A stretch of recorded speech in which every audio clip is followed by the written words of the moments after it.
नमस्कार बच्चों, मैं आपकी हिंदी की अध्यापिका। आज आपको आपके पहले पाठ का जो पैराग्राफ है उसकी व्याख्या और उस पैराग्राफ से संबंधित जितने भी प्रश्न बनते हैं उन पर आज चर्चा करूँगी। आप थोड़ा सा ध्यान से सुनिए, पहले इसकी व्याख्या करेंगे और उसके बाद इससे संबंधित जितने भी प्रश्न पूछे जाते हैं एग्ज़ाम्स में, तो उसका जो है थोड़ा सा अभ्यास करेंगे और डिस्कस करेंगे उसके बारे में। सबसे पहले आते हैं व्याख्या पर और प्रसंग पर। पैराग्राफ इस प्रकार से है।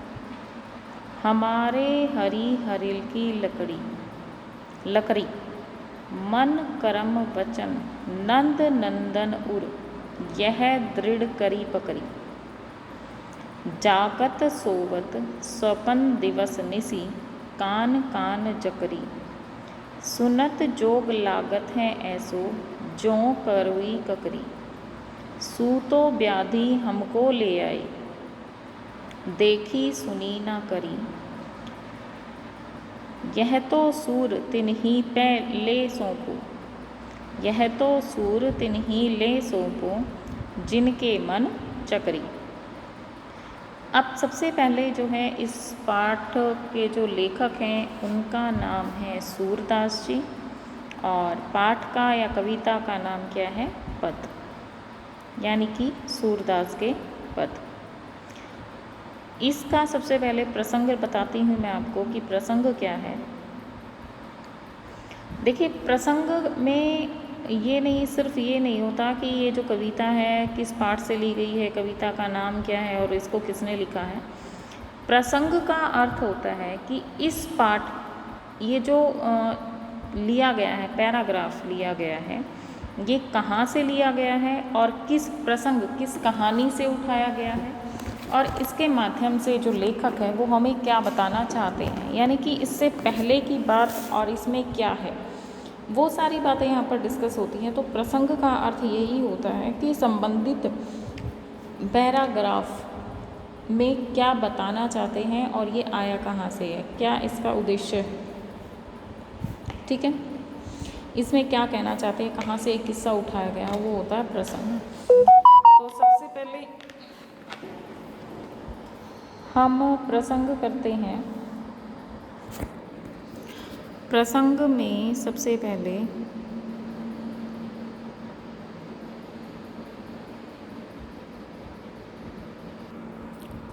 जो इसका प्रसंग है वो इस प्रकार से रहेगा कि प्रस्तुत पद्यांश हमारी हिंदी की पाठ्य पुस्तक क्षितिज भाग 2 में संकलित सूर सागर से लिया गया है।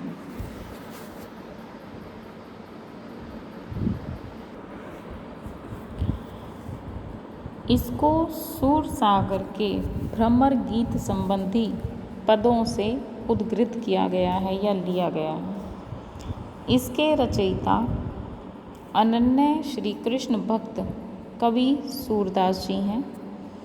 इस पद में गोपियाँ श्री कृष्ण के प्रति अपने एकनिष्ठ प्रेम की तुलना हारिल पक्षी की लकड़ी के प्रेम से करते हुए उद्धव से अपने योग संदेश को वापस लेने को कहती हैं। ठीक है बेटा, प्रसंग क्या है कि प्रस्तुत पद्यांश हमारी हिंदी की पाठ्य पुस्तक क्षितिज भाग 2 में संकलित सूर सागर के भ्रमर गीत संबंधी पदों से उद्धृत है। इसके रचयिता अनन्य कृष्ण भक्त कवि सूरदास जी हैं। इस पद में गोपियाँ कृष्ण के प्रति अपने एकनिष्ठ प्रेम की तुलना हारिल पक्षी के लकड़ी प्रेम से करते हुए उद्धव से अपने योग संदेश को वापस पा लेने को कहती हैं। अब इसकी व्याख्या देखते हैं कि इसकी व्याख्या में जो है कवि क्या कहना चाहते हैं। तो व्याख्या इस प्रकार से है। हमारे हरी हरिल की लकड़ी, यहाँ पर गोपियाँ उद्धव को संबोधित करते हुए कहती हैं कि हे उद्धव, कृष्ण हमारे लिए हारिल पक्षी की लकड़ी के समान है। ठीक है, एक उदाहरण दिया है यहाँ पर, तो उदाहरण अलंकार है, दृष्टांत। वो कहती हैं कि श्री कृष्ण हमारे लिए हारिल पक्षी की लकड़ी के समान है। जिस प्रकार से हारिल पक्षी अपने पंजों में लकड़ी दबाकर उड़ता है और उसके सहारे आकाश में उड़ता है, और वो ये समझता है कि जब तक ये लकड़ी मेरे पैरों में रहेगी मैं कभी गिरूंगा नहीं। उसी प्रकार से गोपियाँ जो हैं मानती हैं कि श्री कृष्ण हमारे लिए उसी लकड़ी के समान है, ठीक है, कि जिसके सहारे हम अपने जीवन को तार सकती हैं, अपने जीवन को बिता सकती। फिर आगे वो कहती हैं कि मन कर्म वचन नंद नंदन उर यह दृढ़ करी पकड़ी, कि कहते हैं कि जिस प्रकार से हारिल पक्षी ने लकड़ी को पकड़ा हुआ है, उसी प्रकार से हम मन वचन और कर्म, देखो मन कर्म वचन, मन से, कर्म से और वचन से नंद नंदन उर, नंद नंदन, नंद के पुत्र श्री कृष्ण को उर मीन होता है हृदय, हृदय में उनको मैंने समाया हुआ है। यह दृढ़ करी पकड़ी, और इसको हमने दृढ़ता पूर्वक पकड़ा हुआ है। किसको? श्री कृष्ण को, ठीक है। मन कर्म और वचन से हमने नंदन के पुत्र श्री कृष्ण को हृदय में दृढ़ता से पकड़ा हुआ है, अर्थात हम मन वचन कर्म से श्री कृष्ण से ही प्रेम करती। जागत सोवत स्वपन दिवस निसी कान कान चकरी। जागत सोवत, कि जागते हुए, सोवत सोते हुए, स्वपन सपने में। देखिए, सुनत जोग लागत जावत सोवत स्वपन दिवस निसी। जागत मीन्स जागते हुए, सोवत मीन्स सोते हुए, स्वपन सपने में, दिवस दिन में, निसी मैंने रात में, कि जागते हुए, सोते हुए, सपने में, दिन में और रात में। कान कान चकरी, हम जो हैं सिर्फ कान्हा का ही नाम लेते हैं, श्री कृष्ण का ही नाम रटने लगती हैं। सुनत जोग लागत है ऐसो जो करवी ककरी। सुनत जोग को सुनकर, यानी कि योग की बातों को सुनकर हमें ऐसा लगता है जैसे हमने जो है सुनत जोग लागत है ऐसो जो करवी ककरी, कि इस योग के संदेश को सुनकर हमें ऐसा लगता है जैसे हमने कोई कड़वी ककड़ी खा ली, ठीक है। सूतो व्याधि हमको ले आई, देखी सुनी ना करी। सूतो व्याधि, सु मीन्स तुम तो, व्याधि मीन्स बीमारी या रोग। तुम तो हमारे लिए ऐसा रोग या बीमारी ले आए हो, हमको ले आए, हमारे लिए ले आए हो, कि तुम तो हमारे लिए ऐसा रोग ले आए हो, देखी सुनी न करी, जिसको हमने ना तो कभी देखा है ना हमने सुना है, ठीक है। कि ऐसा रोग, और करी का अर्थ होता है ना ही उसको कभी भोगा है। कि हे उद्धव जी, आप जो हो हमारे लिए ज्ञान रूपी या निर्गुण ज्ञान की ऐसी बीमारी ले आए हो जिसको हमने ना तो कभी देखा है, ना सुना है और ना ही कभी उसको भोगा है। यह तो सूर तिन्ही ले सौंपो जिनके मन चकरी। सूरदास जी ये कहते हैं, और अंत में जो गोपियाँ हैं उद्धव जी से कहती हैं, ठीक है, कि ये जो निर्गुण ज्ञान का जो संदेश है, सूरदास जी यहाँ पर कहते हैं कि गोपियाँ श्री उद्धव जी को कहती हैं कि ये जो ज्ञान रूपी संदेश है या निर्गुण ज्ञान रूपी है जो संदेश है, उनको जाकर दो जिनका मन भटका हुआ है। जिनके मन चक्री, यानी कि जिसका मन जो है स्थिर नहीं है, भटका हुआ है। वो ये कहती हैं कि हमने तो अपना मन श्री कृष्ण को पहले ही दे चुकी हैं, हम अपने प्रेम पर दृढ़ हैं, हमें श्री कृष्ण के सिवा और कुछ नहीं चाहिए। तो ये जो निर्गुण ज्ञान रूपी जो संदेश है वो आप उनको दीजिए जिनका मन जो है चक्री के समान घूमता है, या जिसका मन जो है वो भटका हुआ है। ठीक है, अब एक बार दोबारा से व्याख्या जो है इसकी कंप्लीट सुन लीजिए। अब वो यहाँ पर गोपियाँ उद्धव को संबोधित करते हुए कहती हैं कि हे उद्धव, कृष्ण हमारे लिए हारिल पक्षी की लकड़ी के समान है। जिस प्रकार हारिल पक्षी अपने पंजों में लकड़ी दबाकर उसके सहारे आकाश में उड़ता है, और उसी से हम मन वचन कर्म से नंदन के पुत्र श्री कृष्ण को दृढ़तापूर्वक पकड़े हैं। अर्थात हम मन वचन कर्म से श्री कृष्ण से ही प्रेम करती हैं। जागते हुए, सोते हुए अथवा स्वप्न में दिन रात हमें श्री कृष्ण की ही रट लगी रहती है। भाव यह है कि कृष्ण के प्रति हमारा प्रेम अनन्य व एकनिष्ठ है। तुम्हारे मुख से योग की बातें सुनकर हमें ऐसा लग रहा है जैसे हमने कोई कड़वी ककड़ी खा ली हो। अतः तुम्हारा यह निर्गुण ज्ञान कड़वी ककड़ी के समान त्याज्य है, यानी कि त्याग देने योग्य है। तुम तो हमारे लिए ऐसा रोग ले आए हो जो कभी ना तो देखा, ना सुना और ना कभी भोगा।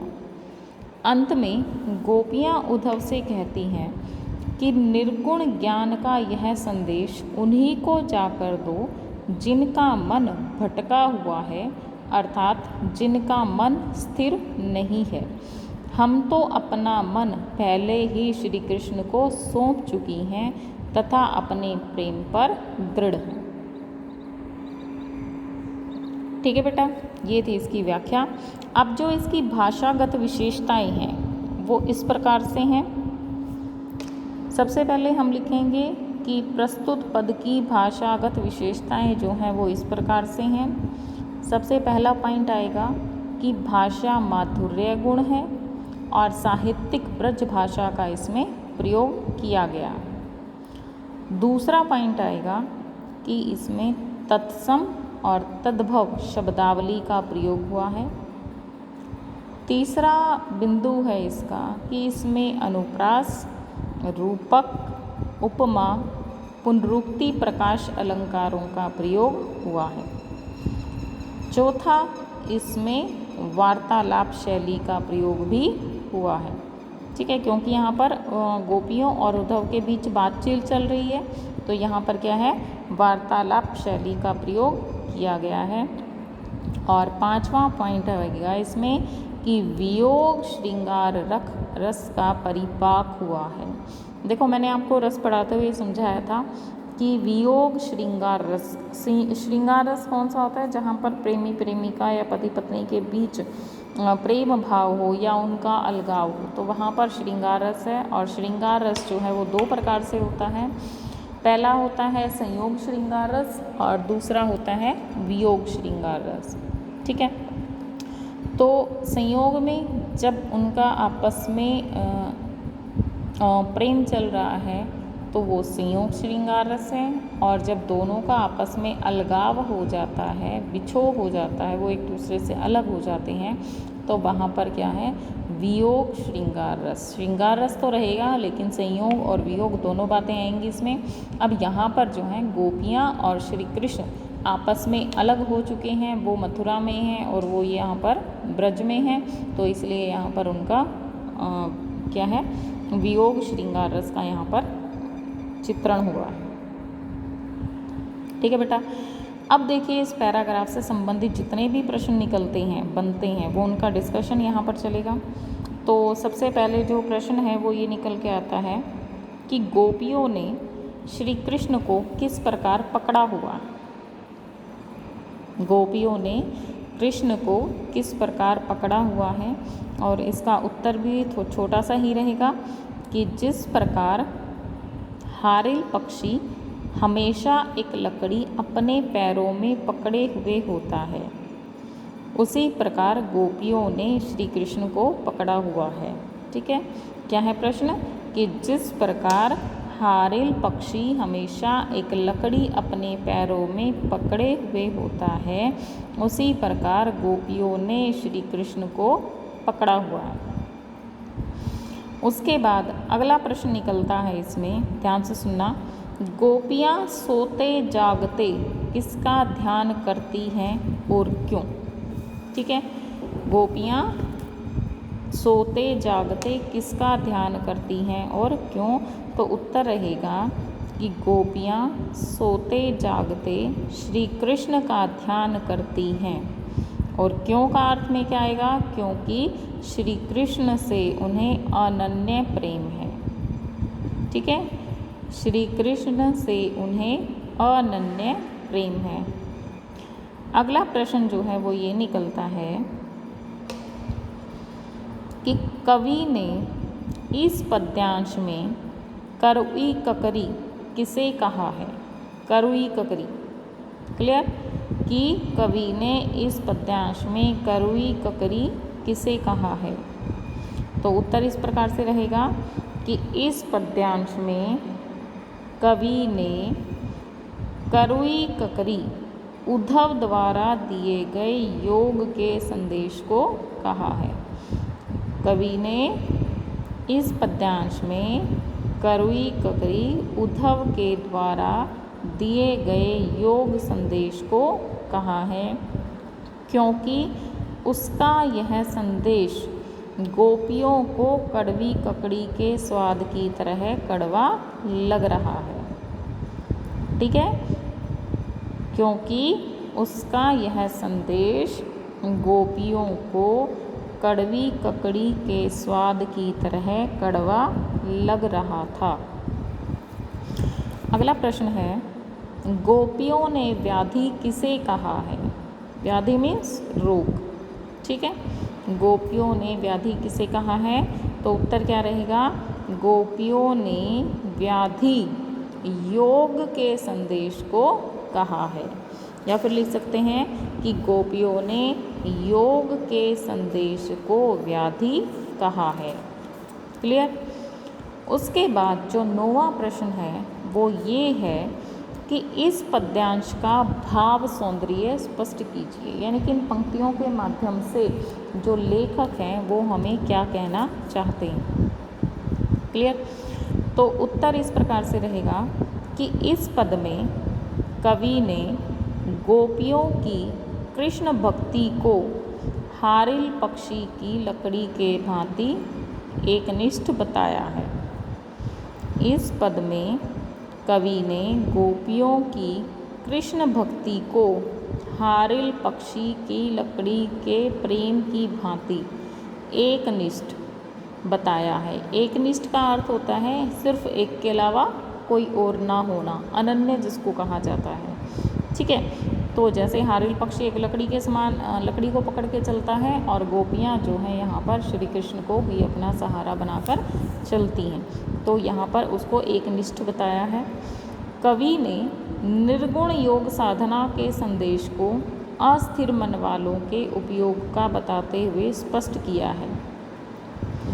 कवि ने निर्गुण योग साधना के संदेश को अस्थिर मन वालों के उपयोग का बताते हुए स्पष्ट किया है कि चूँकि गोपियाँ भगवान श्री कृष्ण के प्रति अपने प्रेम में स्थिर हैं, चूँकि गोपियाँ भगवान कृष्ण के प्रति अपने प्रेम में स्थिर हैं, अतः उनके लिए निर्गुण योग साधना का कोई उपयोग नहीं है। क्या है? क्योंकि गोपियाँ भगवान श्री कृष्ण के प्रति अपने प्रेम में स्थिर हैं, अतः उनके लिए निर्गुण योग साधना का कोई उपयोग नहीं है। ठीक है बेटा। अब अगला प्रश्न ये आता है कि इस पद में शिल्प सौंदर्य स्पष्ट कीजिए। मैंने आपको कल भी बताया था कि भाव सौंदर्य और शिल्प सौंदर्य दोनों अलग अलग चीज़ें होती हैं। भाव सौंदर्य में क्या होगा कि हम इस पद के माध्यम से क्या बताना चाहते हैं, क्या संदेश देना चाहते हैं, और जो शिल्प सौंदर्य है वो उसमें क्या होगा, इसकी काव्यगत विशेषताएं इसमें आएंगी। ठीक है। अब जो इसका उत्तर है वो इस प्रकार से रहेगा कि इस पद्यांश में, पूरा पद्यांश की बात चल रही है, तो इस पद्यांश में कवि ने गोपियों के कृष्ण के प्रति अनन्य प्रेम की ओर संकेत किया है।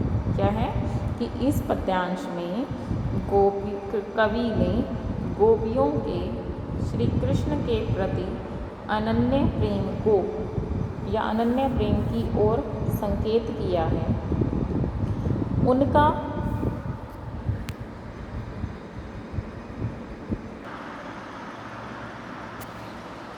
देखिए, शिल्प सौंदर्य में जो मैं बता रही थी आपको कि इस पद्यांश में कवि ने गोपियों के कृष्ण के प्रति अनन्य प्रेम की ओर संकेत किया है।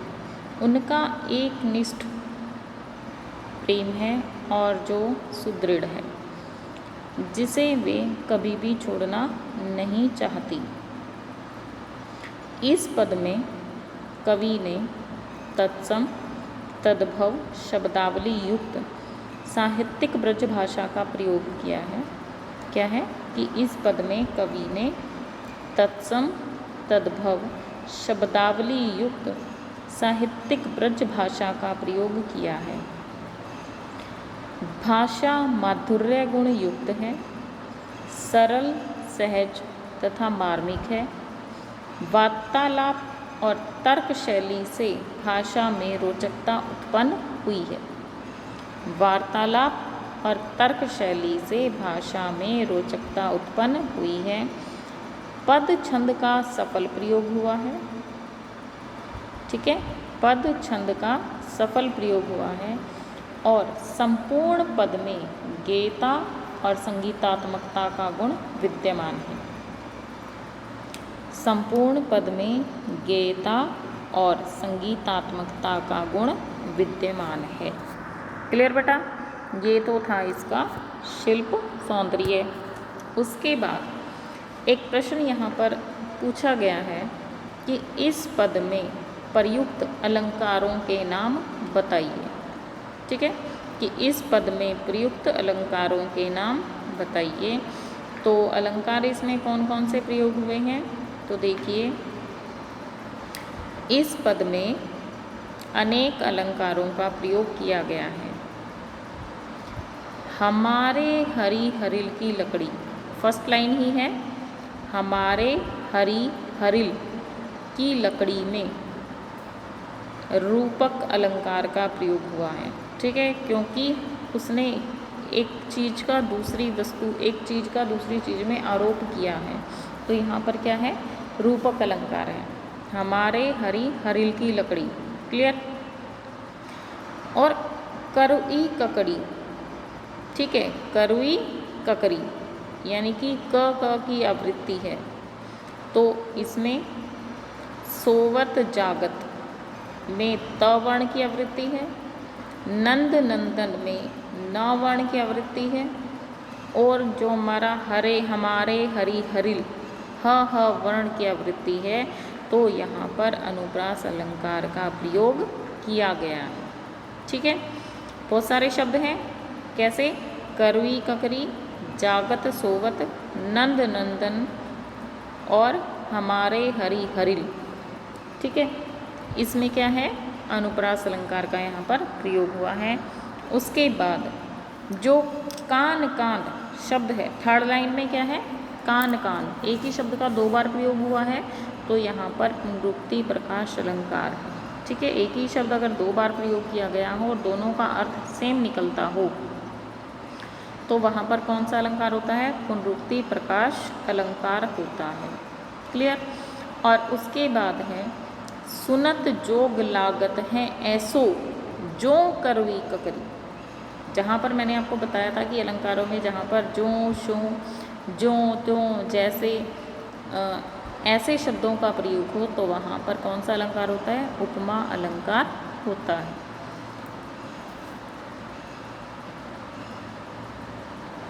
ठीक है, तो यहाँ पर क्या है? सुनत लागत सुनत जोग लागत है ऐसो जो करवी ककरी, करवी ककरी। तो इस पंक्ति में क्या है? उपमा अलंकार का प्रयोग किया गया। क्लियर बेटा? अब इन प्रश्नों को आप ध्यान से सुन लीजिए, समझ लीजिए, और ये जो प्रश्न हैं इनके उत्तर ध्यान से दीजिए। किसी भी लाइन से कोई भी पंक्ति उठाकर, किसी भी पैराग्राफ से कोई भी पंक्ति उठाकर वो उसका कुछ भी प्रश्न बनाकर पूछ सकते हैं। उसका भाव सौंदर्य पूछ सकते हैं, उसका शिल्प सौंदर्य पूछ सकते हैं, या फिर जो है आपसे ये भी पूछ सकते हैं कि इस पंक्ति का भाव क्या है, इस पंक्ति के माध्यम से कवि क्या कहना चाहते हैं। ठीक है, पंक्ति जैसे ये उठा लीजिए कि यह तो सूर तिन्ही को सौंपो जिनके मन चक्री, कि इस पंक्ति के माध्यम से कवि क्या कहना चाहते हैं, लेखक हमें क्या समझाना चाहते हैं। तो यहाँ पर हम उत्तर क्या देंगे कि इस पंक्ति के माध्यम से कवि हमें ये समझाना चाहते हैं कि ये जो योग रूपी योग संदेश है, ठीक है, निर्गुण ब्रह्म का जो योग का जो संदेश है वो उन लोगों को सौंपना चाहिए जिसका मन चक्री के समान घूमता रहता है, यानी कि जिनका मन चंचल है, जिनका मन अस्थिर है। ठीक है, और गोपियाँ जो हैं वो क्या हैं? एक निष्ठ हैं, क्योंकि वो श्री कृष्ण के अलावा किसी और से प्रेम नहीं करती। तो वो ये कहती हैं कि ये जो योग का संदेश है वो किसको देना चाहिए? उन लोगों को देना चाहिए जिनका मन जो है चक्री के समान घूमता रहता है, यानी कि जो एक निष्ठ नहीं है, एक निष्ठ प्रेम नहीं करते हैं, उनको जो है ये योग का संदेश देना चाहिए, अर्थात जिनका मन चक्री के समान घूमता रहता है, आज यहाँ और कल वहाँ। ठीक है, तो इसलिए जो है गोपियाँ वो ये कहती हैं कि हमने तो श्री कृष्ण को ही अपना सब कुछ माना है और हम श्री कृष्ण को ही सच्चा प्रेम करती हैं। ठीक है बेटा, अब इस प्रश्न को, इस व्याख्या को, इनके प्रश्नों उत्तरों को आप ध्यान से सुन लीजिए, पढ़ लीजिए और समझ लीजिए, और अच्छे से समझ लीजिए। अगर कुछ समझ में ना आए तो इसको आप मुझसे दोबारा से पूछ सकते हैं। इस पाठ की व्याख्या जो है मैंने 1-2 बार आपको करवा दी है, तीसरी बार अब फिर करवा दी है, और अब तो आपको अच्छे से समझ में आ गई होगी। इसको समझ लीजिए, इसके आधार पर जो पूछे गए जो प्रश्न हैं उनके उत्तर आप आसानी से दे सकते हैं। ठीक है बेटा,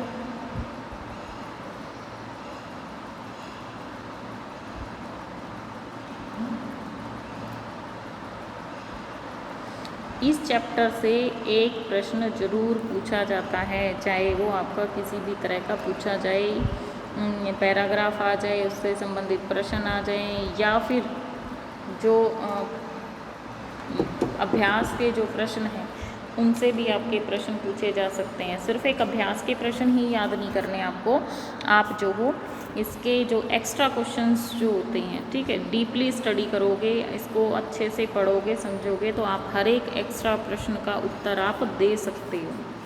क्लियर बेटा? तो इसकी जो व्याख्या जब मैं समझाती हूँ तो आपको उसको ध्यान से सुनना है और समझना है, हर एक शब्द का अर्थ जो, क्योंकि हमारी जो एक अवधि भाषा जो ये चैप्टर है सूरदास के पद, और एक जो सेकंड चैप्टर है राम लक्ष्मण परशुराम संवाद, अवधि भाषा में लिखा गया है।